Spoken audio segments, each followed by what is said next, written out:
Hi, I hope you're having a great day wherever you are. Today, I just want to touch on 4 key crypto news, so let's dive quickly into it. First, Moon enables Lightning Network payments on Amazon. Yes, the famous and largest online retailer Amazon, yeah? So, crypto payment startup is a payment processor. Moon, they have announced what they do is actually they add extension to your normal browser, right, that allows crypto users to make purchases on Amazon website and other e-commerce websites using Lightning Network. That means you can pay with Bitcoin, right? And what happened was a QR code will pop up immediately when when you are ready to pay and at your cart, right, checkout cart, and immediately you can check that, right, and then you would just pay super fast and very, very convenient. But the thing is, of course, Amazon and merchants are not going to accept crypto. That means so the payment processor will help convert this crypto into fiat. So the merchants will eventually still take fiat, but at least on the front end, it is still very, very easy for consumers to spend their crypto. And that is really, really good, right, for customer adoption, because always it has been ages long complaint that it is not easy to spend your crypto. So now it is made very, very possible now, right? This is definitely another major big step, because we already have a lot of crypto debit cards that actually directly deduct from your crypto, and you just pay like how you pay for your credit card. But now, even just in your browser itself, so you don't need to take out your credit card, you don't even need to check your numbers, just literally the browser will pop up a QR code and you just need to scan it, right? And then you're good to go. So very, very convenient. So the user experience is simplified even more.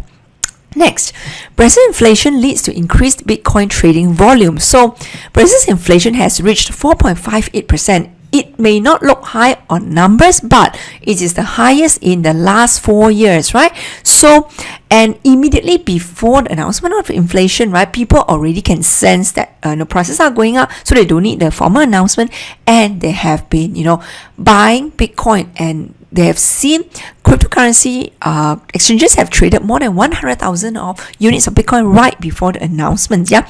And this is despite the government and regulator doing all they can to actually stop Bitcoin exchanges from operating, yeah. So very, very good news. So why is this important? Now, the thing is this: in a country with inflation, as what we have seen in Greece and Venezuela, right, where countries really experience this kind of hyperinflation, they really then value a deflationary currency like Bitcoin. Why is that? Because Bitcoin only has 21 million units, right? So no one can inflate this supply. And so with increased demand, the price will actually be increased. And that just basically means your currency, because of the limited nature, it will be very scarce, it will be very exclusive. So then the value will be kept high, right? And it will not be very cheap, because why is prices increasing for their fiat currencies? It's because there are too much of the Brazil real lying around, right? And that just means when something is not exclusive, when something is too widely available, the value just drop, right? Because it's too easily available. That's just what it means. And then prices increase, and it basically is much harder for people to actually maintain their lifestyle using the same kind of wages, right? So that's why it is very, very hard to live in this kind of countries with hyperinflation. Hence, in countries like this, Bitcoin doesn't even need any, proponents, doesn't even need any influencers, and naturally, the adoption would just be there and grow. So next, Japan to provide G20 nations with solution for crypto regulation. So what is this? As we all know, Japan is the first country to actually legitimize crypto, right?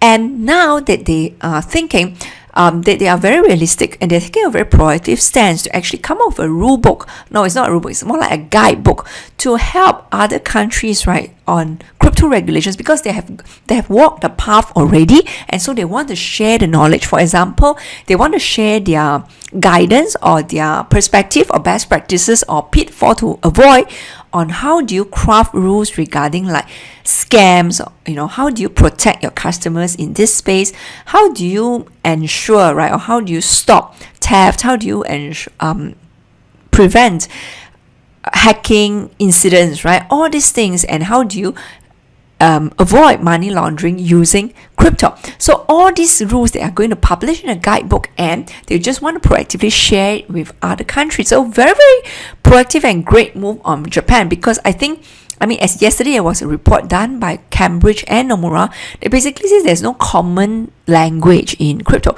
Similarly, like regulations is also grappling, to how to regulate this space, because it's hard to understand. Whereas Japan have gone through that path, they definitely have some more experience to share with any other countries. So them coming up with a guidebook of their own, right, just leveraging of their experience is just perfect. And this is exactly what we need to push the crypto forward to more mainstream. Last but not least, it's not unreasonable for businesses to create and use their own cryptocurrencies, expert says. So this is in CNBC, right, where Blockchain Capital's partners, Gavin Brown, he said that he see a future where, right, multinational businesses will just create their own cryptocurrencies, and then it will just encourage their clients to actually embrace it, meaning, so something like Starbucks, to give the example of Starbucks, right, where already today they have their prepaid cards, right? A lot of the customers already buy these prepaid cards. So similarly, you can think of the prepaid cards just like a cryptocurrency of Starbucks, right? And as long as you trust the brand, as long as you're a raving fan of a brand, then and as long as you think that the company is going to be here for for a long, long time, then you don't mind holding their cryptocurrencies, because you know that if you use their cryptocurrencies to buy the next coffee or the next clothes, the company will always be there to honor that demand, right? To honor that agreement to give you that coffee or to give you that clothes. So given that, right, so customers will be happily to embrace. I see that future, but at the same time, I think, right, then if that is the case, then there will be too many. So if each merchant have their own cryptocurrencies, there may be just too many. So Gary Brown did say that he sees probably it won't be everyone having their own. There will be like a few major ones where, there will be groups of company embracing each major one. So that possibility might happen in the near term or medium term, but I think eventually, this kind of closed private kind of cryptocurrency or currency, I think, will still remain just a niche market for the long run. I think ultimately you still need one common denominator, just like the USD today, right? We need something like that still, which is a much stronger version of the USD, right? And the best today is crypto, right? And in this case, it's Bitcoin. So we just need that to be there, right? And that's how I see the future. What do you think, right? Let me know what you think, and please subscribe and like if you like this video, and I will see you tomorrow and hope you have a great day ahead. Thank you.